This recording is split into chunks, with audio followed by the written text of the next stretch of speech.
नमस्कार। ज्योतिष शास्त्र में श्रद्धा और विश्वास रखने वाले सभी जातकों का पारलौकिक जगत चैनल में बहुत बहुत स्वागत है। 24 मार्च प्रातः 10:55 पर ग्रहों के युवराज बुध राशि परिवर्तन करके मीन राशि में गोचर कर चुके हैं और मीन राशि में ही 8 अप्रैल दोपहर तक गोचर करेंगे। मीन राशि में बुध नीच के हो जाते हैं और इस दौरान सूर्य के साथ होने से अस्त भी रहेंगे। ज्योतिष शास्त्र में बुध को विद्या, बुद्धि, ज्ञान, कौशल, बोलने और लिखने की शक्ति का कारक माना जाता है। बुध ही व्यापार और वाणिज्य के कारक हैं। साथ ही साथ लेखन, कला, ज्योतिष, गणित, वकालत, तर्क वितर्क, कम्युनिकेशन, मैनेजमेंट, आईटी सेक्टर के भी कारक हैं। जहाँ पर बुद्धि या बौद्धिक कार्यों का विचार हो रहा है वहाँ पर बुध का ही प्रभाव होता है। बुध का ये गोचर मात्र 15 दिनों के लिए मीन राशि में हो रहा है, लेकिन बुध फास्ट मूविंग प्लैनेट हैं, इसलिए बुध का प्रभाव बहुत जल्द देखने को मिल जाता है। हालांकि बुध नीच के हो रहे हैं, लेकिन कुछ राशियां ऐसी हैं जिनकी कुंडली में बुध का नीच भंग हो रहा है, और जब कोई ग्रह नीच की स्थिति में हो और उसका नीच भंग हो तो नीच भंग राजयोग का निर्माण होता है, जो अत्यंत श्रेष्ठ राजयोग है। और इस राजयोग के बनने पर ग्रह उच्च के समान फल देने लगता है और अत्यंत श्रेष्ठ फल प्रदान करता है। और वृषभ राशि ऐसी ही राशि है जिसकी कुंडली में बुध नीच भंग राजयोग बना रहे हैं। तो वृषभ राशि के जातकों पर बुध के राशि परिवर्तन का क्या प्रभाव पड़ेगा, इसकी चर्चा करने से पहले ये समझना जरूरी है कि नीच भंग राजयोग क्या है, उसका क्या प्रभाव होता है और ये राजयोग किसी भी जातक की कुंडली में कैसे बनता है, और उसके बाद चर्चा करेंगे बुध के राशि परिवर्तन के बारे में। तो चलिए वीडियो शुरू करते हैं। तो पहले ये समझते हैं कि नीच भंग राजयोग कैसे बनता है। जब कोई ग्रह नीच का होता है तो नीच भंग की कई शर्तें होती हैं, कई नियम होते हैं। पहला नियम ये है कि वो ग्रह जो नीच की स्थिति में है, अगर उसका गोचर कुंडली के तीसरे भाव, छठे भाव, आठवें भाव और 12वें भाव में हो तो वो ग्रह उसका नीच भंग हो जाता है और नीच भंग राजयोग बन जाता है।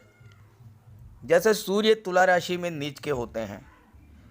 अब सूर्य का गोचर तुला राशि में हो, लेकिन सूर्य तीसरे, छठे, आठवें और 12वें भाव में गोचर करें तो सूर्य का नीच भंग होगा और सूर्य का नीच भंग राजयोग बन जाएगा। दूसरी शर्त यह है कि जो ग्रह नीच की स्थिति में है उस पर किसी उच्च के ग्रह की दृष्टि पड़े। जैसे आपकी कुंडली के लग्न भाव में शनि का गोचर हो। अब यहाँ मेष राशि में शनि का गोचर हो रहा है, तो मेष राशि में शनि नीच के होते हैं, लेकिन दशम भाव में मंगल का गोचर हो मकर राशि में, और यहाँ मंगल मकर राशि में उच्च के होते हैं और मंगल की चौथी दृष्टि शनि पर पड़ेगी, तो शनि का नीच भंग हो जाएगा और यहाँ पर नीच भंग राजयोग बनेगा और शनि उच्च के समान फल देंगे। तीसरी शर्त ये है कि जिस भाव में किसी ग्रह का नीच भंग हो उसी भाव में उस राशि का स्वामी भी गोचर करे।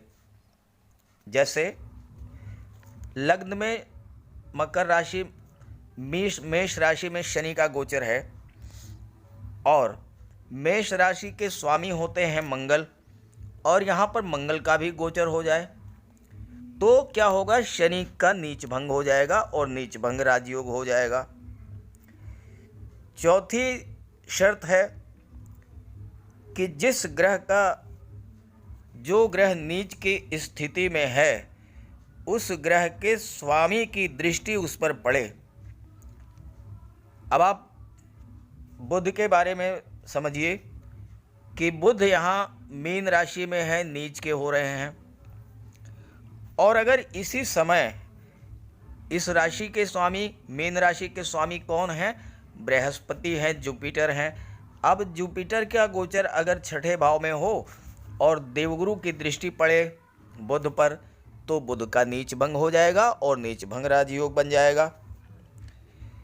चौथी शर्त है कि जिस ग्रह का नीच भंग हो रहा है, जिस राशि में नीच भंग हो रहा है, उस राशि का स्वामी केंद्र में हो। शनि का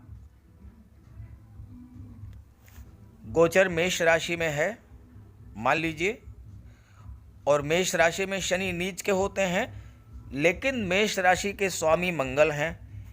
मंगल का गोचर दशम भाव में हो, सप्तम में हो, चतुर्थ में हो या लग्न में हो, केंद्र के भाव में अगर मंगल का गोचर है तो शनि का नीच भंग हो जाएगा। और इस तरह से ये स्थितियां हैं जिन स्थितियों में किसी भी ग्रह का नीच भंग होता है और फिर नीच भंग राजयोग बन जाता है। अब इसका प्रभाव क्या होता है?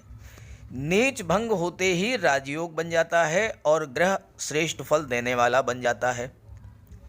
ज्योतिष शास्त्र के अनुसार चक्रवर्ती धर्मात्मा राजा भवेत, अर्थात ऐसा जातक जिसकी कुंडली में नीच भंग राजयोग बनता है वो ऐश्वर्यशाली, धनवान और उच्च पद प्राप्त करता है।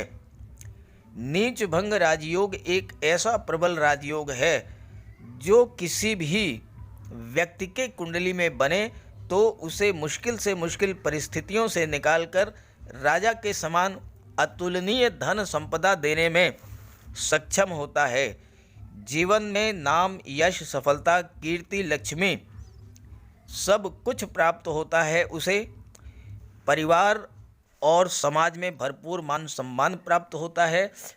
ऐसा जातक अपने विरोधियों को परास्त करता है और अपनी अलग पहचान बनाता है। साथ ही साथ जीवन में हर प्रकार की सुख सुविधाएं उसे प्राप्त होती हैं और वो समाज में लोकप्रिय होता है। नीच भंग राजयोग व्यक्ति को महान राजनीतिज्ञ बना देता है, राजनीति में उच्च पद दिला देता है, कला के क्षेत्र में नाम, यश, धन सब कुछ दिला देता है। महान संगीतक, गायक, नर्तक, वादक, अभिनेता, लेखक, डायरेक्टर, पेंटर, सोशल मीडिया और पत्रकारिता, इन सब क्षेत्रों में शीर्ष का स्थान प्राप्त करता है। बड़े बड़े बिजनेस टाइकून, बड़े बड़े इंडस्ट्रियलिस्ट, ये सब नीच भंग राजयोग के बनने के कारण इतना अधिक बुलंदियों को प्राप्त किए हैं। नीच भंग राजयोग कुंडली के किस भाव में बन रहा है, किस ग्रह का बन रहा है और उस ग्रह की दृष्टि किन किन भावों पर पड़ रही है, इन सब के आधार पर ही इस राजयोग के प्रभाव का आकलन किया जाता है। तो आइए विश्लेषण करते हैं। वृषभ राशि के जातकों के लिए बुध का ये राशि परिवर्तन सर्वश्रेष्ठ फल देने वाला होगा, क्योंकि बुध कुंडली के लाभ भाव में नीच भंग राजयोग का निर्माण कर रहे हैं।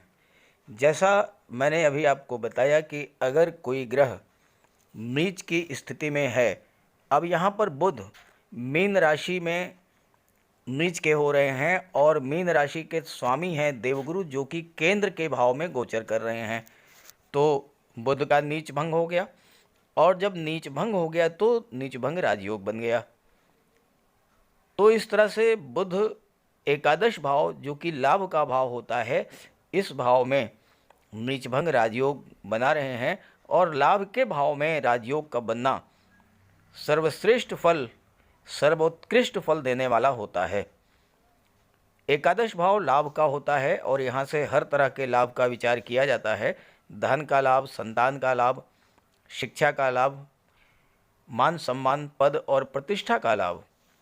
एकादश भाव हमारे सपनों को, हमारी इच्छाओं को और हमारी महत्वाकांक्षाओं को रिप्रेजेंट करता है और यहाँ पर बुध राजयोग का निर्माण कर रहे हैं, तो आपकी कोई ऐसी इच्छा, कोई ऐसा सपना जो आप बहुत दिनों से देख रहे थे, वह अब पूरा होने वाला है। 24 मार्च से 8 अप्रैल के बीच ये वो सपना आपका पूरा होगा। चाहे वो शादी ब्याह का सपना हो, चाहे वो सरकारी नौकरी का सपना हो, चाहे वो मकान बनाने का सपना हो, या वो भूमि या प्लाट खरीदने का सपना हो, या व्यापार व्यवसाय शुरू करने का सपना हो, कोई न कोई एक सपना आपका ज़रूर पूरा होगा। और अगर ऐसा होता है तो आप कमेंट करके ज़रूर बताइएगा, ताकि आपके साथियों को भी इसकी जानकारी होगी और इसका लाभ मिलेगा। बुध बुद्धि के कारक होते हैं, तो आप अपने बुद्धि विवेक से हर क्षेत्र में बहुत अच्छा लाभ और धन अर्जित करेंगे। सप्तम भाव में केतु का गोचर है और केतु की पंचम दृष्टि बुध पर पड़ रही है, तो आकस्मिक रूप से धन का लाभ आपको होगा। लॉटरी से, शेयर से, ब्याज बट्टा या ब्रोकरेज से बहुत अच्छा लाभ होगा। आपने दो व्यक्तियों के बीच में मीडिएटर बनकर कोई बड़ी डील फाइनल करा दी और अचानक से आपको कमीशन के रूप में मोटा पैसा मिल गया। आपने किसी शेयर में निवेश कर रखा है, उस शेयर के रेट्स बढ़ गए और वहाँ से आपको अच्छा पैसा मिल गया। केवल अपनी बुद्धि और वाक चातुर्य से आप धन कमाएंगे। बुध सामाजिक ग्रह हैं, तो आपके रिलेशंस का दायरा बढ़ाएंगे, फ्रेंडशिप का दायरा बढ़ाएंगे। लेकिन यहाँ इस बात पर भी विचार करना होगा कि आपकी फ्रेंडशिप किस तरह के लोगों से है, क्योंकि इसका बहुत बड़ा प्रभाव आप पर पड़ेगा। इसलिए आप अच्छे और गुणी लोगों के संगत में रहें, तभी आपको उच्च स्तर का लाभ मिलेगा। बुध आपके नाम और यश में वृद्धि करेंगे, खासकर आप मैनेजमेंट के क्षेत्र में, आईटी सेक्टर में, एजुकेशन सेक्टर में, फाइनेंस सेक्टर में अगर हैं तो आपको बहुत बड़ा लाभ होने वाला है। बुध शेयर मार्केट के कारक हैं और शेयर से आपको लाभ होगा। बुध वाणी के कारक हैं, इसलिए मार्केटिंग और मेडिकल रिप्रेजेंटेटिव के क्षेत्र में, वकालत के क्षेत्र में और शिक्षा के क्षेत्र में जो जातक हैं उनको बहुत बड़ा लाभ होगा। आपकी कोई पुरानी इच्छा पूरी होगी। लेखन के क्षेत्र में आपको नाम और यश मिलेगा। आपकी कोई पुस्तक अचानक ही बेस्ट सेलर की श्रेणी में आ जाएगी और आप रातों रात सेलिब्रिटी बन जाएंगे। आपकी रुचि ज्योतिष और अध्यात्म में और सामुद्रिक शास्त्र में भी हो सकती है।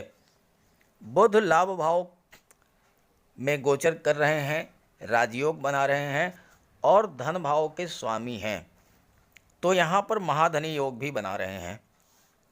महाधनी योग तब बनता है जबकि लाभ भाव का स्वामी धन भाव में गोचर करे या धन भाव का स्वामी लाभ भाव में गोचर करे। तो यहाँ धन भाव के स्वामी हैं बुध, जो कि लाभ के भाव में गोचर कर रहे हैं और इस तरह से बुध महाधनी योग भी बना रहे हैं। तो बुध एक तरह से न केवल नीचभंग राजयोग बना रहे हैं बल्कि महाधनी योग भी बना रहे हैं। और महाधनी योग जो है वो धन का योग होता है और जिस जातक की कुंडली में बन जाता है उसे धन की कमी कभी भी नहीं होती है। और यहाँ 24 मार्च से 8 अप्रैल के बीच महाधनी योग बन रहा है बुध के द्वारा, तो आप अपने बुद्धि विवेक कौशल के बल पर प्रचुर मात्रा में धन प्राप्त करेंगे, इसमें कोई संदेह नहीं है। बुध की दृष्टि कुंडली के पंचम भाव पर पड़ेगी और पंचम भाव के स्वामी भी बुध हैं। पंचम भाव कन्या राशि का भाव है और कन्या राशि बुध की उच्च की राशि है। पंचम भाव से संतान और शिक्षा का विचार किया जाता है, तो संतान पक्ष से आपको शुभ समाचार मिलेगा। संतान की प्राप्ति हो सकती है, आपके संतान का विवाह भी हो सकता है। अचानक से कोई रिश्ता तय हो सकता है, क्योंकि केतु आकस्मिकता के कारक हैं जो कि सप्तम भाव में गोचर कर रहे हैं। IAS, IPS, civil services, competitive exams की तैयारी कर रहे छात्रों के लिए ये समय बहुत उपयुक्त रहेगा। नौकरी मिलेगी, जॉब मिलेगा, सिलेक्शन होगा, कंपटीशन क्रैक करेंगे। साथ ही साथ आपकी राशि के जो स्वामी हैं वो हैं शुक्र, और शुक्र छठे भाव के स्वामी हैं। छठा भाव प्रतियोगिताओं का होता है, कंपटीशंस का होता है। और शुक्र गोचर कहाँ कर रहे हैं? भाग्य के भाव में गोचर कर रहे हैं। अत्यंत श्रेष्ठ योग बना रहे हैं शनि और मंगल के साथ। तो ऐसी स्थिति में भाग्य के सपोर्ट से आप प्रतियोगिताओं में विजय प्राप्त करेंगे। साथ ही साथ छठा भाव जो है वो क्रिएटिविटी का है। बुध आपकी क्रिएटिविटी को बूस्टअप करेंगे, आपकी मेंटल पावर को बूस्टअप करेंगे, आपकी मेमोरी को बूस्टअप करेंगे, आपके लिखने की शक्ति और एक्सप्रेशन की शक्ति, अभिव्यक्ति की क्षमता बढ़ा देंगे। परिणाम क्या होगा? जब आप परीक्षा की तैयारी करेंगे, जो आप तैयारी करेंगे वो आपको याद हो जाएगा। एग्ज़ाम के समय आप उसे अच्छे से लिख पाएंगे, अच्छे से अभिव्यक्त कर पाएंगे। आपका कोई इंटरव्यू है, वहाँ पर आप बहुत अच्छे तरीके से इंटरव्यू को फेस करेंगे, क्योंकि आपकी बोलने की शक्ति, आपकी अभिव्यक्ति की क्षमता बुध बढ़ा देंगे। और साथ ही साथ तो भाग्य का भी सपोर्ट मिलेगा, तो आपको गवर्नमेंट जॉब मिल जाएगी। और वैसे भी मैं अपने हर वीडियो में आपको यही बताता हूँ कि सूर्य और बुध जहाँ भी एक साथ गोचर करें तो बुधादित्य राजयोग बनता है, और बुधादित्य राजयोग गवर्नमेंट जॉब का प्रबल कारक होता है। तो 24 मार्च से 8 अप्रैल के बीच अगर आपका कोई रिज़ल्ट आता है तो आप निश्चित रूप से समझ लीजिए कि आपका सिलेक्शन पक्का है, बशर्ते आपकी राशि वृषभ राशि हो। तो कुल मिलाकर के बुध का ये राशि परिवर्तन आपके लिए श्रेष्ठ लाभ की स्थितियां लेकर के आने वाला है। आप इसका लाभ उठाइए और बुध का उपाय जरूर कीजिए। अगर आपके जन्म कुंडली में बुध की महादशा या अंतर्दशा चल रही है तो ये समय आपके लिए बहुत श्रेष्ठ है। भगवान श्री गणेश की उपासना करें, गौ माता की सेवा करें, किन्नर को दान दें। घर में आपके कोई कन्या है, उसके लिए कोई उपहार ले आएं। साथ ही साथ अगर आप किसी शुभ कार्य के लिए, किसी अच्छे कार्य के लिए, बिजनेस डील के लिए, इंटरव्यू के लिए, शादी ब्याह के रिश्ते फाइनल करने के लिए या किसी अन्य कार्य के लिए घर से बाहर निकल रहे हैं, तो उस कन्या को कुछ उपहार दे करके निकलें। कुछ पैसे दे दें, मिठाई, खिलौने, कोई चीज़। रास्ते में गाय मिल जाए तो उसे आप गुड़ खिला दें, कोई किन्नर मिल जाए तो उसे 10-20 रुपए आप दे दें। ये अगर आप करते हैं तो निश्चित रूप से आप जिस कार्य के लिए जा रहे हैं वह कार्य सिद्ध होगा। सभी ग्रहों की कृपा दृष्टि आप पर बनी रहे, इसी भावना के साथ आप सभी का बहुत बहुत धन्यवाद। नमस्कार।